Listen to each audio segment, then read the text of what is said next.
It's my news wrap.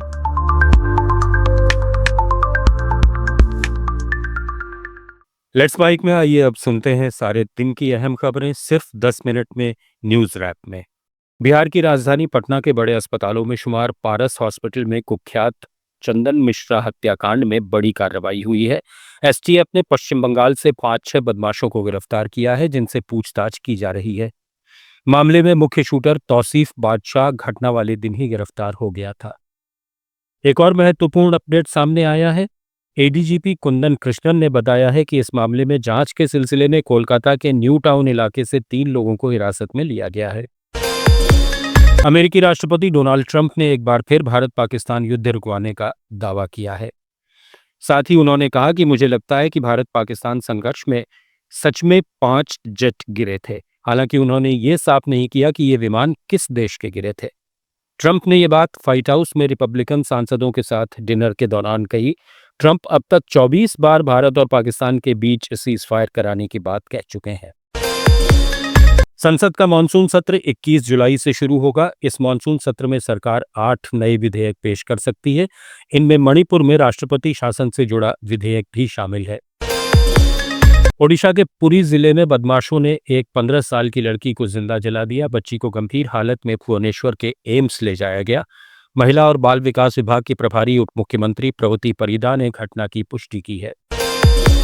Mathura में Yamuna expressway पर तेज रफ्तार इको कार आगे चल रहे ट्रक में घुस गई। हादसे में पिता, 2 बेटों समेत 6 लोगों की मौत हो गई, जबकि पत्नी और बेटी की हालत गंभीर है। छत्तीसगढ़ के कांकेर जिले में आतुर गांव में एक कार पुल से जा टकराई। हादसे में 4 दोस्त जिंदा जल गए। नेशनल हाईवे 30 पर स्विफ्ट डिजायर कार में 6 युवक सवार थे। इनमें 2 की हालत गंभीर है। बताया जा रहा है कि सभी मूरवैंड से कांकेर की तरफ जा रहे थे। ईडी ने गूगल और मेटा को नोटिस भेजकर 21 जुलाई को पूछताछ के लिए बुलाया है।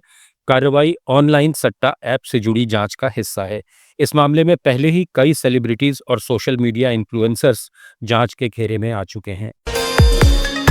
उत्तर प्रदेश के अमेठी जिले में इंडो रशियन राइफल्स दिसंबर तक असॉल्ट राइफल का पूरी तरह स्वदेशी उत्पादन शुरू कर देगी। इस राइफल को भारतीय सेना में शेर के नाम से जाना जाएगा, जो भारत के मेक इन इंडिया अभियान का एक मजबूत प्रतीक बनने जा रहा है। ओडिशा के कंधमाल जिले में सुरक्षा बलों ने एक बड़े माओवादी ठिकाने का भंडाफोड़ करते हुए भारी मात्रा में विस्फोटक सामग्री और अन्य उपकरण बरामद किए। सुरक्षा बलों ने 564 विद्युत डेटोनेटर, 77 गैर विद्युत डेटोनेटर, 4 रिमोट कंट्रोल, 2 विद्युत सेंसर, 2 बैटरी इनपुट, 1 विद्युत स्विच, 1 स्टील ड्रम और 1 स्टील टिफिन सहित काफी सामग्री बरामद की। जम्मू कश्मीर पुलिस की एनकाउंटर इंटेलिजेंस विंग ने आतंकी भर्ती मामले की जांच के सिलसिले में कश्मीर के विभिन्न जिलों में 10 स्थानों पर छापे मारे। अधिकारियों ने बताया कि ये छापे सीमा पार से जैश ए मोहम्मद कमांडर अब्दुल गाजी के आतंकवादी स्लीपर सेल और भर्ती मॉड्यूल से जुड़े एक आतंकी अपराध मामले की चल रही जांच का हिस्सा है। चीन ने 22 अप्रैल को जम्मू कश्मीर के पहलगाम में हुए आतंकी हमले की कड़ी निंदा की है। चीन के विदेश मंत्रालय के प्रवक्ता लिन जियान ने बीजिंग में मीडिया ब्रीफिंग में कहा कि चीन हर तरह के आतंकवाद का सख्त विरोध करता है और 22 अप्रैल को हुए आतंकी हमले की कड़ी निंदा करता है। एनआईए की टीम ने राजस्थान के मेहंदीपुर बालाजी में कई धर्मशालाओं में सर्च की कार्रवाई की। एनआईए ने कुख्यात गैंगस्टर लॉरेंस की गैंग से जुड़े एक बदमाश को पिछले दिनों जबरन वसूली, धमकी और हथियार तस्करी के मामले में डिटेन किया था। इन लोगों के यहां रुकने का इनपुट मिला था। राज्यसभा सांसद और शिवसेना यूबीटी की नेता प्रियंका चतुर्वेदी ने भारत पाकिस्तान के बीच world championship of legends cricket match को लेकर बड़ी आपत्ति जताई है। उन्होंने कहा कि पाकिस्तान प्रायोजित आतंकवाद पर सख्त कार्रवाई नहीं होती तब तक उससे क्रिकेट खेलना नैतिक रूप से गलत है। महाराष्ट्र के उप मुख्यमंत्री एकनाथ शिंदे ने उद्धव ठाकरे को रंग बदलने वाला गिरगिट कहा है। शिंदे ने आरोप लगाया कि 2019 में विधानसभा चुनाव के बाद जब बीजेपी शिवसेना गठबंधन को बहुमत मिला, तब देवेंद्र फडणवीस ने ठाकरे को 40 से 50 बार कॉल किया, लेकिन उन्होंने जवाब नहीं दिया। शिंदे ने कहा कि ठाकरे ने धोखा दिया और अब राजनीतिक नाटक कर रहे हैं। महाराष्ट्र के मीरा भायंदर में एक जनसभा के दौरान मनसे प्रमुख राज ठाकरे ने कहा कि अगर राज्य सरकार पहली कक्षा से हिंदी अनिवार्य करने की कोशिश करती है तो महाराष्ट्र नवनिर्माण सेना स्कूल बंद कराने से पीछे नहीं हटेगी। बिहार के नालंदा जिले के पावापुरी में एक ही परिवार के 5 लोगों ने जहर खा लिया। इस हादसे में 2 बेटियों की मौत हो गई, जबकि माता पिता और बेटे की हालत गंभीर है। सभी का इलाज चल रहा है। बताया जा रहा है कि परिवार पर करीब 5 लाख रुपए का कर्ज था, जिससे परेशान होकर उन्होंने ये कदम उठाया।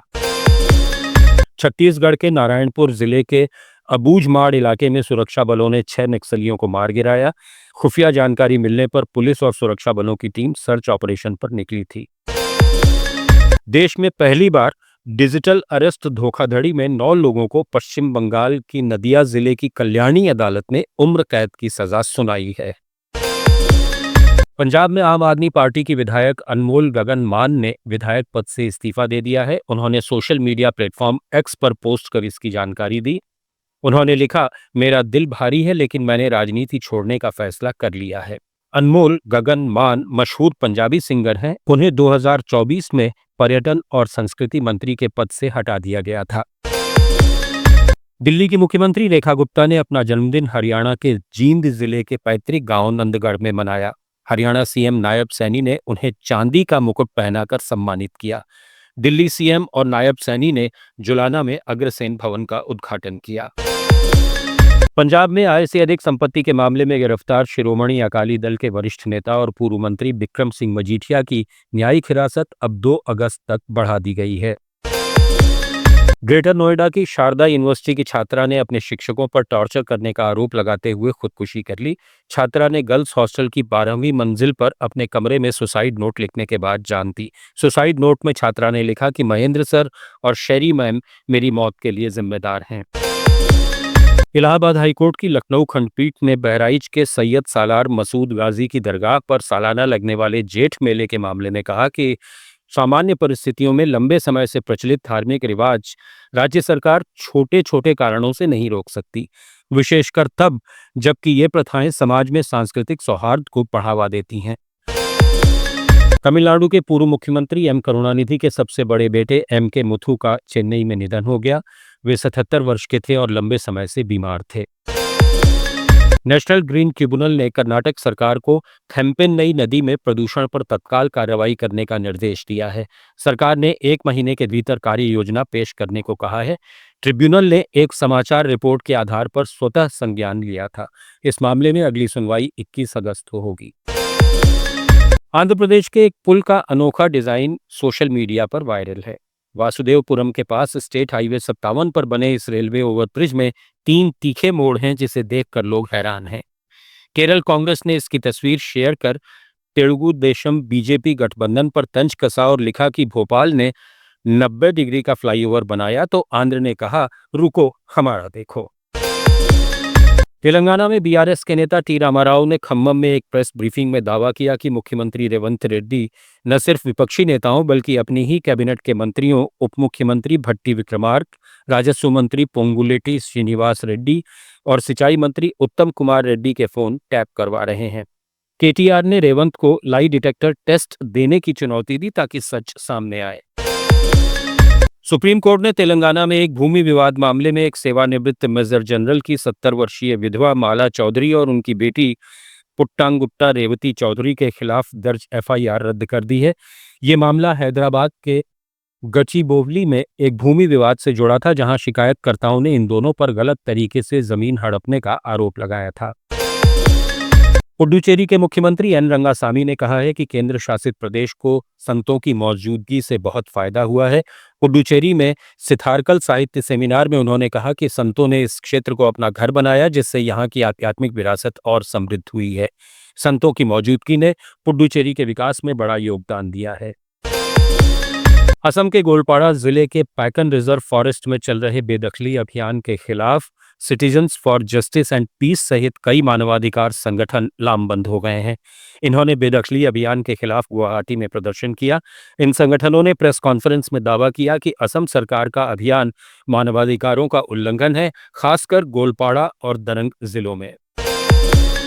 अरुणाचल प्रदेश विधानसभा के मानसून सत्र के आखिरी दिन विपक्षी दलों ने भारी हंगामा किया। कांग्रेस और नेशनल पीपुल्स पार्टी के विधायकों ने आरोप लगाया कि भाजपा सरकार ने ग्रामीण विकास योजनाओं के लिए आवंटित 500 करोड़ रुपए के फंड का दुरुपयोग किया है। न्यूज रैप में फिलहाल इतना ही। जुड़े रहिए लेट्स माइक के साथ।